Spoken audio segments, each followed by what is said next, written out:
ভাইরা আমার সোয়াবিন কারি পুরো রেডি হয়ে গিয়েছে। নমস্কার বন্ধুরা, আপনারা কেমন আছেন? নিশ্চয় ভালো আছেন, আমিও ভালো আছি।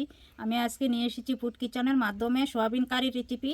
আমি সোয়াবিন কারিটা কিভাবে বানাবো আপনারা পুরোপুরি ভিডিওটা দেখতে থাকুন। বন্ধুরা, আমি আজকে সোয়াবিন কারি বানাবো বলেছিলাম।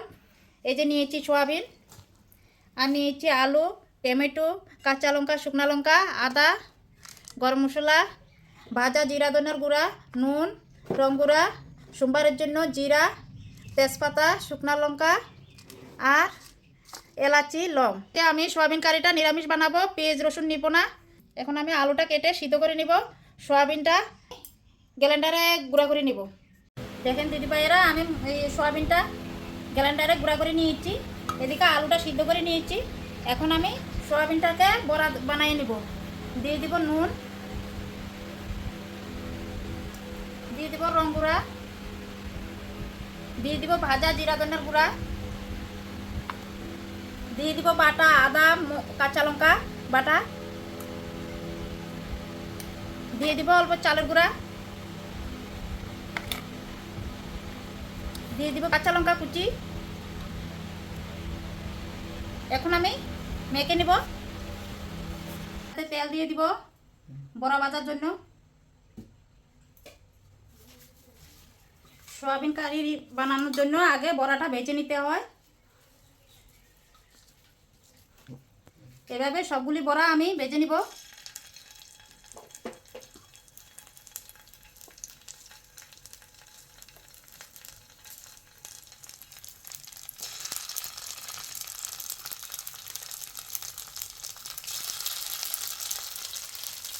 সব কয়টা এইভাবে ভেজে নিব। দেখেন দিদিভাইয়েরা, আমি বড়াটা কত সুন্দর লাল লাল করে ভেজে নিয়েছি। এখন আমি নামাই নিব। আমার বড়া ভাজা হয়ে গেছে, এখন আমি নামাই নিব। এভাবে সব কয়টা বড়া আমি ভেজে নিব। এখন আমি সবজিটা বসাই দিব। দিয়ে দিব শুকনো লঙ্কা, দিয়ে দিব তেজপাতা, দিয়ে দিব জিরা, দিয়ে দিব লং, এলাচি, দারচিনি।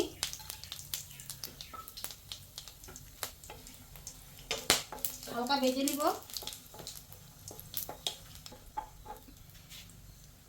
এখন দিয়ে দিব বাটা মশলা,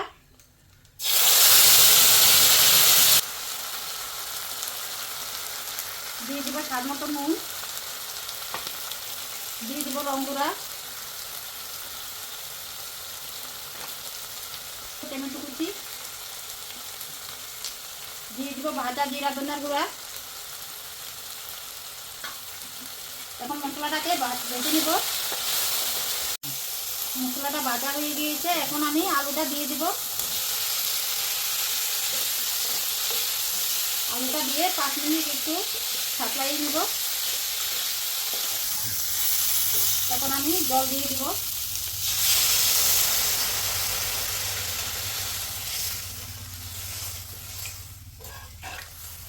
অল্প জাল করে নিব। এখন আমি দিয়ে দিব বড়া। বড়াটা দিয়ে অল্প সময় জাল করে নিব।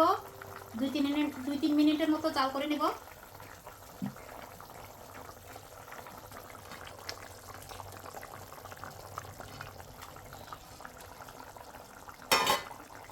অল্প হালকা নেড়ে চেড়ে দিব।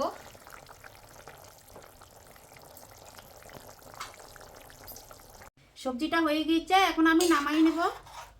দেখেন কত সুন্দর হয়েছে। এখন আমি নামাই নেব। দেখেন দিদিভাইরা, আমার সোয়াবিন কারি পুরো রেডি হয়ে গিয়েছে। দেখতে পাচ্ছেন কত সুন্দর হয়েছে। সোয়াবিন কারিটা আপনাদের কাছে কেমন লেগেছে অবশ্যই কমেন্ট করে জানাবেন। ভিডিওটা যদি ভালো লাগে থাকে লাইক শেয়ার, চ্যানেলটাকে সাবস্ক্রাইব করে দেবেন। ভালো থাকবেন, সুস্থ থাকবেন আর আমার পাশে থাকবেন। ধন্যবাদ। পরের ভিডিওতে আবার দেখা হবে।